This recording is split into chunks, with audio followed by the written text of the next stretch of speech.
Coucou!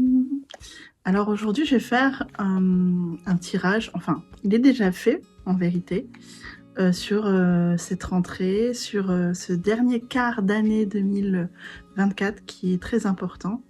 En fait, c'est un tirage que j'ai fait pour les voyages de l'âme que j'organise chaque mois en direct sur Zoom ou en replay. C'est des voyages où on va pratiquer de la méditation, certaines relaxations profondes, on va se connecter aux énergies du mois, on va poser des intentions sur ce qu'on veut, on va apprendre à avoir des pratiques qui nous aident au quotidien de façon somatique, méditative. Enfin voilà, c'est un voyage merveilleux que je fais, que j'organise tous les mois. Je mettrai dans le descriptif les infos à ce sujet. Mais en tout cas, il m'est venu pour ce voyage du mois parce que chaque mois c'est différent, ce que je ressens, ce que j'ai envie de faire, c'est des voyages qui sont uniques à chaque fois, vraiment calibrés sur les énergies du moment. Et là j'ai eu envie de faire un tirage et ça fait très longtemps que j'en ai pas fait un. Et le message qui est ressorti dans ce tirage, il me semble qu'il peut vraiment parler à beaucoup en ce moment et que c'est très important que je le partage à tout le monde. Ce qui est beaucoup sorti, vraiment sur les cartes au départ, dans le tarot, et notamment le tarot de Marseille, mais aussi le Vision Quest que j'utilise, c'est qu'il y a un vrai besoin en cette... Alors là, je parle vraiment de ce moment fin de l'été, début de la rentrée, qui est un moment particulier énergétiquement, parce que c'est un moment de transition. Et les moments de transition sont toujours des moments où il est important de sentir où je suis et où je veux aller. Plus on met de l'intention sur ce qu'on souhaite pour nos vies, plus évidemment on se donne des chances d'aller vers ce qui est juste pour nous. Donc, ce qu'on a tendance à faire, et on n'a pas toujours le choix, c'est de foncer dans les énergies de la rentrée, en mode, souvent, en plus, on se met un peu des injonctions de « faut que j'y aille, faut que je fasse ci, faut que je fasse ça, faut que je m'inscrive à ceci, à cela, faut que je prenne des bonnes habitudes à la rentrée, etc. » Comme à la nouvelle année, c'est un petit peu la même chose. Sauf que là, clairement, dans les cartes, ce qu'on nous demande, c'est « ok, il y a effectivement plein de beaux défis à réaliser à cette rentrée, mais avant de te lancer tête baissée, prends le temps d'un temps de retrait et de recul pour sentir, déjà sentir en toi, sentir dans ton corps, comment tu te sens, dans tes émotions par rapport à cette rentrée. Est-ce que tu te sens bien? Est-ce que tu te sens stressé? Est-ce que, tu as de l'excitation? Est-ce que tu as de la motivation ou au contraire tu te sens un peu freiné? Vous savez qu'aujourd'hui, on parle beaucoup du système nerveux et c'est très important d'apprendre à lire les états du système nerveux. C'est-à-dire que on peut être soit dans un état un petit peu d'excitation et d'envie de faire et on a un peu cet élan d'action. Ça peut être une possibilité, mais il peut y avoir aussi notre système nerveux qui est un peu figé, qui a du mal à se mettre en mouvement, qui est un peu tout mou. Voilà, c'est aussi une possibilité. Et à nous de sentir déjà où on est dans notre baromètre intérieur et d'accueillir cet état déjà, de l'accueillir, de ne pas se juger trop durement, de ne pas se mettre de pression excessive. Parce que si on se met une pression excessive, on n'ira nulle part et on va encore plus amplifier l'état d'immobilisation ou l'état de nervosité qui ne va pas nous aider pour passer à l'action. Donc déjà, prendre conscience de son état, l'accueillir, ressentir, et en l'accueillant et en ressentant ce qui est là, naturellement va venir un nouvel élan, une nouvelle envie, mais qui part du bon endroit, pas du mental qui a toujours envie de faire ceci, cela, cela, sans s'écouter, sans écouter le corps, mais ça viendrait vraiment du corps qui nous dit « Allez, vas-y, moi j'ai envie de commencer comme ça cette rentrée ». Je sais que quand on a une famille, quand on a... La rentrée, c'est infernal pour beaucoup de gens. Quand on a des enfants et tout ça, c'est beaucoup de pression. Mais ne vous en rajoutez pas qui ne vous aiderait pas. Donc du coup, moi je vous invite vraiment, et j'ai pas montré les cartes, mais voilà, vraiment ce qui est ressorti, c'est la balance et la tempérance dans le tarot de Marseille. Et en fait, les deux cartes sont les mêmes dans deux jeux différents, mais après, elles vont parler de différents aspects. Hein. Elles vont pas être exactement sur les mêmes aspects, mais globalement, moi, ce que j'ai ressenti pour ces messages, c'est vraiment que, vous voyez, dans la balance, moi je trouve ça très beau. Elle est pas en inaction parce elle est debout, voilà. Mais elle prend un temps, vous voyez, un peu méditatif, contemplatif. Il y a cette eau calme, ce soleil un petit peu couchant, moi je le vois comme ça. Il y a quelque chose qui... Et puis on sent, moi je sens dans cette carte, les énergies de l'automne qui arrivent tranquillement, et donc on peut prendre le temps de ressentir quel impact ça a sur nous, qu'est-ce que ça nous fait émotionnellement. Il peut y avoir beaucoup d'émotions qui remontent dans les périodes de transition comme ça. Parfois, on refuse de les ressentir, on ne veut pas ressentir à nouveau la colère, la tristesse ou quoi. Et pourtant, il y a peut-être des choses à venir accueillir là, dans ce moment où on va basculer de l'été à l'automne. Alors, on a encore du temps, un petit peu de beaux jours et tout, mais c'est quand même ce qui est là un petit peu dans l'air. Et elle nous demande, cette carte, et la tempérance aussi, de prendre un vrai temps pour prendre du recul, pour s'arrêter, pour ressentir les choses, pour sentir notre guidance intérieure qui va nous dire, voilà, j'ai besoin de ça, faudrait que tu ailles dans cette direction, faudrait que tu t'allèges un petit peu à ce niveau-là, parce que vous allez voir, c'est vraiment un sujet important, ça, de pas trop s'en rajouter dans, par exemple, 1000 activités, etc. Mais c'est qu'un aspect là que je vous donne, mais je pense que c'est valable à plein de niveaux. D'aller dans cette rentrée et de se dire, c'est peut-être l'opportunité aussi de m'alléger. J'anticipe un peu sur la carte suivante, qui est celle-ci que j'ai tirée, qui est voyager léger.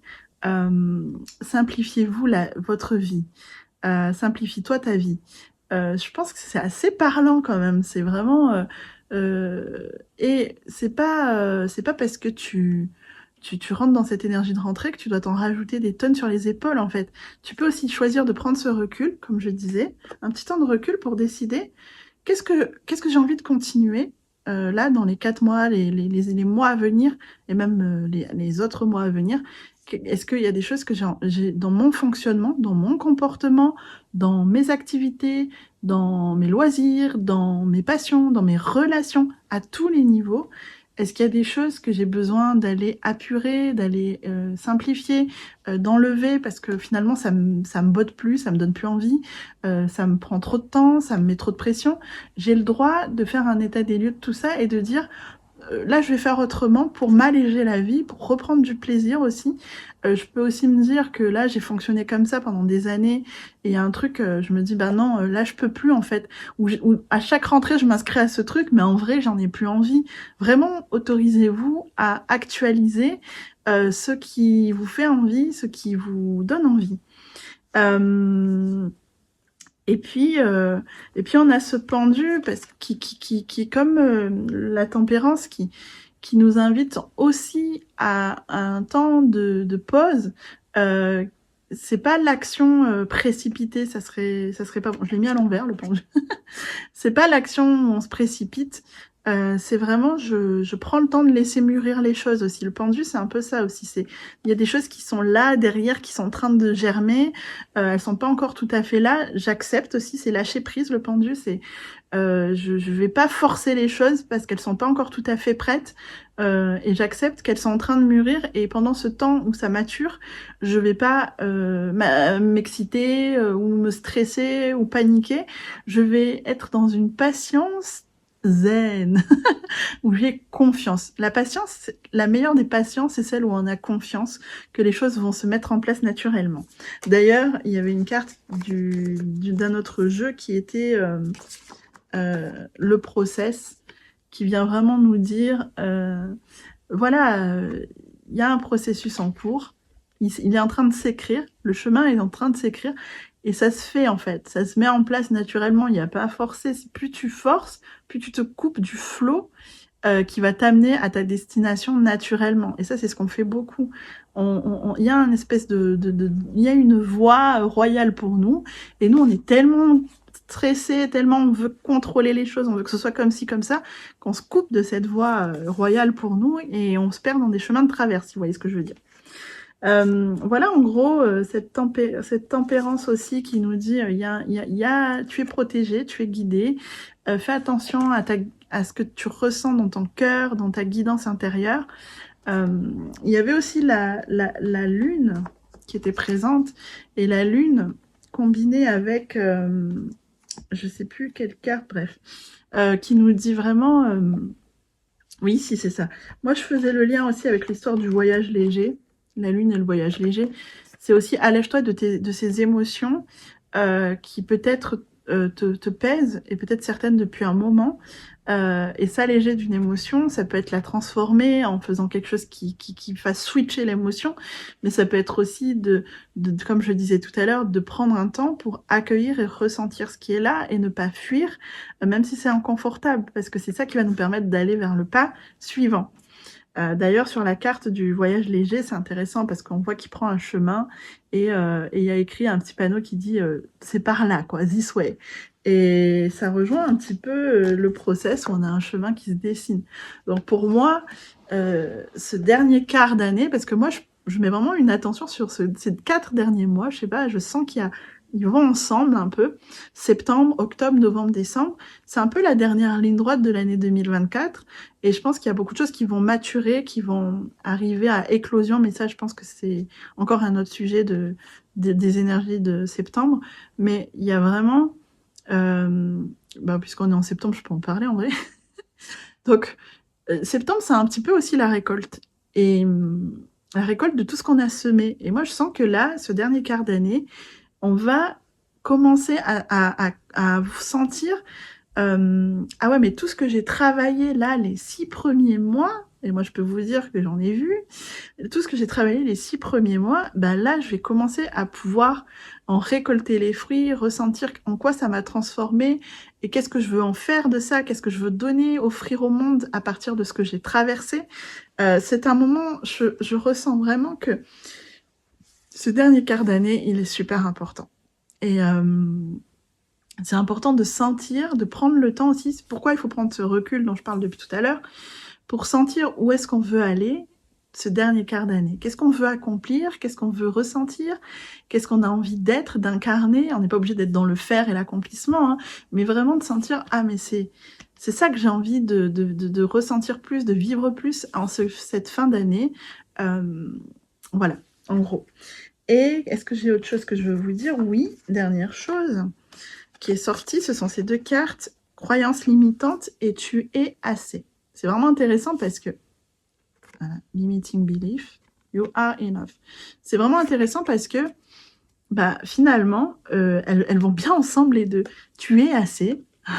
Arrête de te mettre la pression jusque-là, arrête de vouloir être ce que tu n'es pas, arrête de regarder en fonction des autres, arrête de toi te poser des espèces de trucs où tu te dis que si tu fais pas ça comme ça, c'est que c'est pas assez, c'est pas bien fait.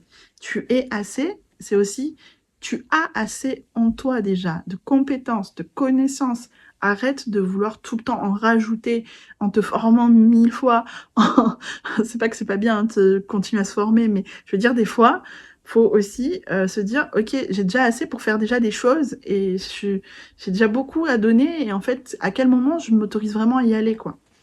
Et il y a croyance limitante qui, pour moi, c'est aussi ce truc de justement, j'ai fait longtemps comme ça, je vais m'autoriser à faire autrement. Il y a de ça, comme je disais tout à l'heure. Et les croyances limitantes, c'est évidemment, là on voit bien, c'est une fleur, une magnifique fleur, qui est enfermée dans un box en béton, quoi. Elle s'empêche de grandir dans ce box, alors que finalement, elle n'est pas toute verrouillée, cette box. Elle peut sortir dedans, derrière, devant, c'est grand ouvert. Donc, finalement, c'est soi-même qui nous disons je suis enfermée dans ce truc et je peux pas je peux pas faire autrement, je peux pas faire plus. En fait, ce que je veux dire vraiment, c'est parce que pour faire le lien avec tout ce que j'ai dit avant, parce que je sens bien que tous ces messages sont liés entre eux, c'est vraiment, je pense qu'on est beaucoup à s'être dit, moi, mon travail, c'est comme ça que je vais l'accomplir. Surtout pour les entrepreneurs, tout ça. Moi, c'est ça mon truc, c'est comme ça que je fais, etc. Parce qu'aussi des fois on est influencé par des choses qu'on voit et ça nous influence plus ou moins consciemment, mais ça parle à tout le monde ce que je dis là, c'est pas que pour les entrepreneurs, c'est vraiment sors de la boîte, sors du truc dans lequel tu t'es un petit peu trop enfermé et autorise-toi à voir les choses autrement, sors de ces croyances qui te limitent pour vraiment exprimer tout ton potentiel, si je puis dire, sur ce dernier quart d'année, il va y avoir des opportunités, il va y avoir des possibilités, il va y avoir un peu du bouleversement, parce que j'ai aussi tiré la maison Dieu, la tour et le jugement, qui sont des cartes très puissantes, qui veulent vraiment dire que ça va être une période où on va être bousculé. Faut pas avoir peur, parce que c'est dans les moments où on est bousculé, dans les moments où on perd un peu nos repères, on est un petit peu en mode oula, je sais plus trop comment me stabiliser. C'est là qu'on a l'opportunité vraiment de choisir ce qu'on veut vraiment pour nous, réorienter, rediriger ce qu'on veut. Et puis il y a ce jugement, donc il y a vraiment, on va être appelé intérieurement à aller vers des directions, à saisir certaines opportunités importantes. Ne pas avoir peur du changement aussi, c'est ça la tour aussi, ne pas avoir peur de remettre en question nos fonctionnements. Donc c'est ce que je dis depuis tout à l'heure, hein.